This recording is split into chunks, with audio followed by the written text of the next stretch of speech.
Ladies and gentlemen, welcome again to the analysis of YOLENO TV. I hope you're well from wherever you're watching this channel. Now we all know that the ruling by the Court of Appeal, the three bench judges, was a major setback to William Samoei Ruto because of two things. One, it is forcing William Ruto to go back to Uhuru's finance bill of 2022, a finance bill which he ran away from and decided to craft his own.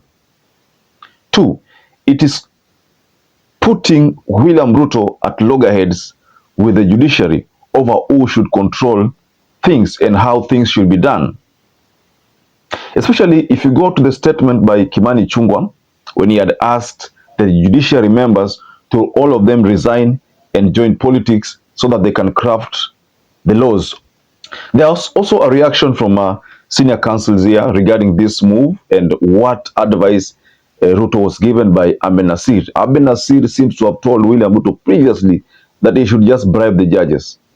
So let me just take you directly to a statement by Ahmed Nasir first. But please like this video. It's so important. If you like this video, subscribe to our channel if you've not subscribed before.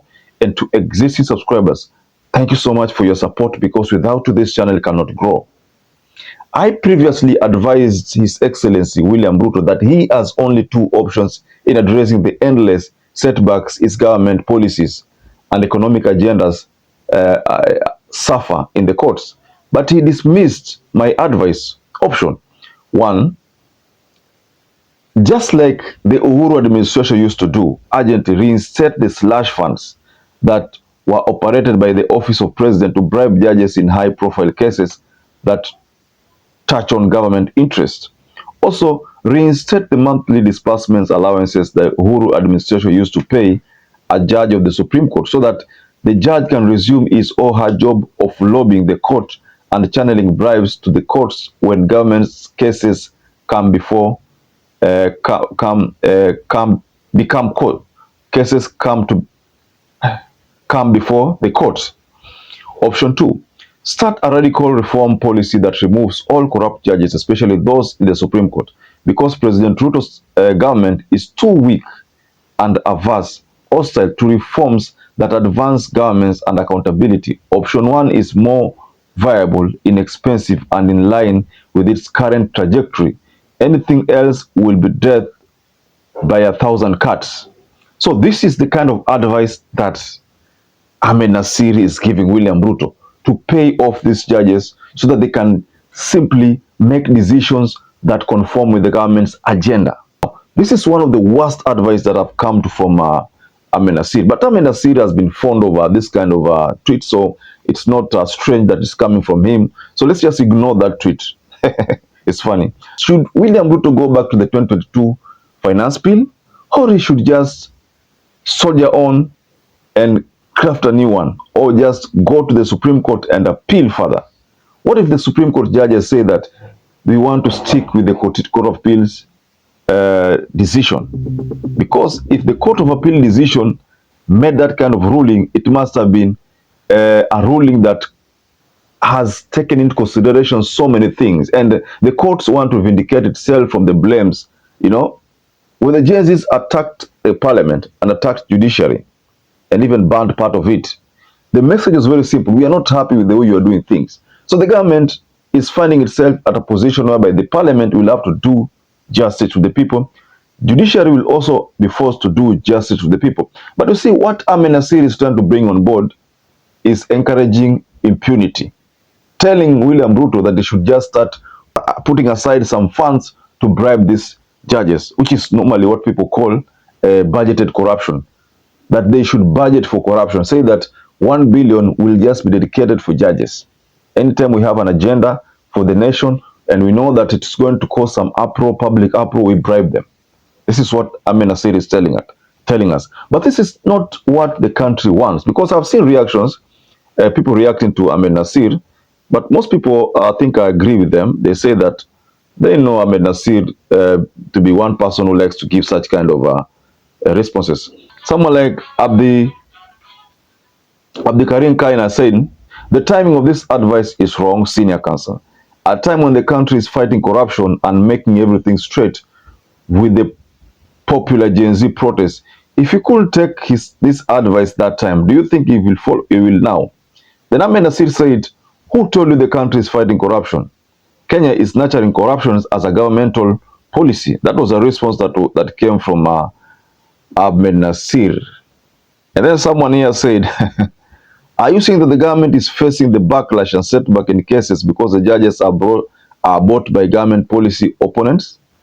That is what Gatoronjo said. Someone by the name Gatoronjo.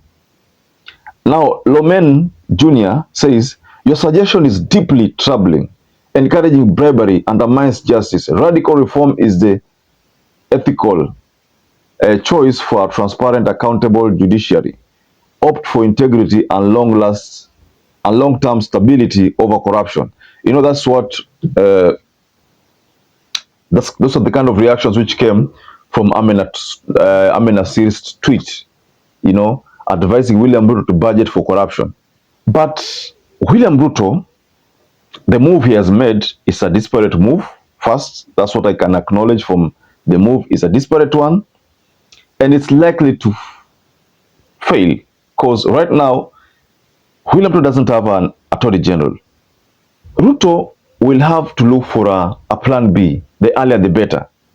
Instead of fighting the finance bill reinstatement, he should quickly find another way of working on a better finance bill 2025 that will go in history as one of the best, that has sorted the issues and removed all the thorny issues like the housing levy. Housing levy is housing levy is quite thorny. That is the reality. So it should go and solve this problem of the housing levy by removing it and making it optional, just like it was in the Finance Bill 2022. I think the message that the courts are telling William Ruto is that you need to stick to what we say. The courts, if the courts in 2022 said it has to be optional, and then Uhuru Muigai Kenyatta went to an extent of initiating some of those housing projects, which were facilitated without forcing Kenyans to pay for the housing levy. Now, why can't Ruto do the same? The message that the government is being told is that if your predecessor did that, why aren't you not able to do it? What has changed? You know, that's what the message that is coming from the courts. You know. So, ladies and gentlemen, what do you think? Do you think William Ruto is going to succeed by going to the Supreme Court to try to seek attention on this matter, trying to convince the courts that they need to allow the Finance Act 2023, because right now they have a big problem. Finance Act 2023 and the Finance Bill of 2024, which was not signed. So these two documents, the Finance Act 2023 and the Finance Bill 2024, are a major setback. And the message is very simple, that these 2 years, they wasted their chances. Now they have to start afresh. The message that is being conveyed is that because Ruto said they are starting afresh, then what the courts have done, have also told him that you also need to start afresh on the finance bills, because it looks like the two bills were not crafted in conformity with the wishes of Kenyans. Now, if you're starting again, you say this is a new government, then even the finance bill has to start afresh. So that's the message that is being sent here, ladies and gentlemen. So perhaps if you're watching this video, not subscribed, take 1 second and subscribe, like this video. Until we catch up again, stay safe and stay blessed.